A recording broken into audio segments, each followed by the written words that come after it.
नमस्ते, मेरो नाम नानकुमारी लामिछाने, म सुर्खेतदेखि। मेरो बाबुलाई चाहिँ अटिजम देखेको थियो। कान्तिपालमा डायग्नोस गर्दाखेरि माइल्ड अटिजम भनेको थियो। त्यो हुँदाखेरि त्यति बेला सरले मलाई डाक्टर साहबले मन्टेसरी राख्नुहोस्, अरू केही गर्नु पर्दैन भन्नुभएको थियो। मैले मन्टेसरी राखेँ बाबुलाई 2.5 वर्षदेखि।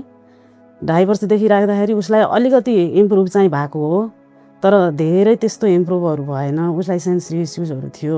उसले यस्तो नाम बोलाउँदाखेरि रेस्पोन्स पनि नगर्ने, अनि जस्तो मैले कुनै कुराहरू छोडिदिएँ, म जस्तो मम्मीले छोडेर गयो भने पनि उसले रेस्पोन्स नगर्ने त्यस्तो थियो।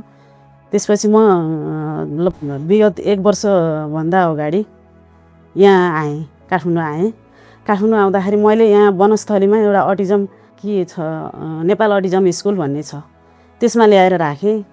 त्यहाँ राख्दाखेरि पनि मेरो बाबुको खासै इम्प्रुभ भएन। त्यहाँ कस्तो भने अटिजम मात्रै भएको बच्चाहरू रहेछ, नर्मल बच्चाहरू रहेन रहेछ। त्यो भावनाले उसले मेरो बाबुलाई इम्प्रुभ होला भन्दा पनि झन् कम लो लेभल जस्तो भयो कि। मेरो बाबु 1 वे कम्युनिकेसन थियो त्यति बेला पनि, तर 1 वे कम्युनिकेसन पनि स्टप जस्तो भयो बाबुलाई। त्यसपछि मैले 5 महिना जति त्यहाँ राखेर त्यसपछि मैले फेरि नर्मल स्कुल नै राखेँ बाबुलाई। त्यही वनस्थलीमै नर्मल स्कुल नै राखेँ। नर्मल स्कुल राखिसकेपछि उसलाई के इम्प्रुभ भयो। अनि त्यसपछि म यस्तो थेरापी सेन्टरहरू खोज्दै हिँड्दाखेरि म अबानी फाउन्डेसन पुगेँ। अबानी फाउन्डेसन पुग्दाखेरि त्यहाँको एकजना म्यामले न्युरोथेरापी जानुहोस् न म्याम, कलङ्कीमा छ भन्नुभयो। त्यो भावनाले अनि त्यसपछि म यहाँको सरलाई, ध्रुव सरलाई फोन गरेर कन्ट्याक्ट गरेर त्यसपछि म यहाँ आएँ। यहाँ आइसकेपछि जस मेरो बाबुलाई 10-15 दिनमै इम्प्रुभ चाहिँ भयो। हाइपर एकदम कम नै भयो बाबुको। त्यसपछि कम्युनिकेसन पनि 2 वे पनि गर्न थाल्यो उसले, तर धेरै त्यस्तो अब नर्मलै बच्चा अब सर त भएन, तर अलिअलि 2 वे कम्युनिकेसन गर्न थाल्यो र हाइपर पनि कम भयो। अनि सिटिङ ब्यालेन्स पनि भयो उसको। जस इम्प्रुभ भएको छ अहिलेसम्म बाबुलाई।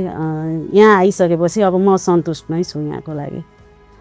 मैले थेरापी गर्न थालेको पुसको महिनादेखि हो र बाबुलाई इम्प्रुभ चाहिँ भइरहेछ। अब अरू म जस्तै अब अटिजम प्यारेन्ट्सहरू हुनुहुन्छ भने यहाँ लिएर आउनु होला, तर बाबुलाई तपाईँको बच्चालाई पनि जस्तो मेरो बाबुलाई इम्प्रुभ भएको छ त्यस्तै इम्प्रुभ हुनसक्छ। अब हुन्छ नै, मेरो बाबुलाई त भएर नै मैले भनेको हो। अब त्यही भएर एकचोटि यहाँ भिजिट गर्नुहोस् न, हजुरहरूको पनि त्यस्तो समस्या छ भने एकचोटि भिजिट गर्नुहोस् भन्न चाहन्छु।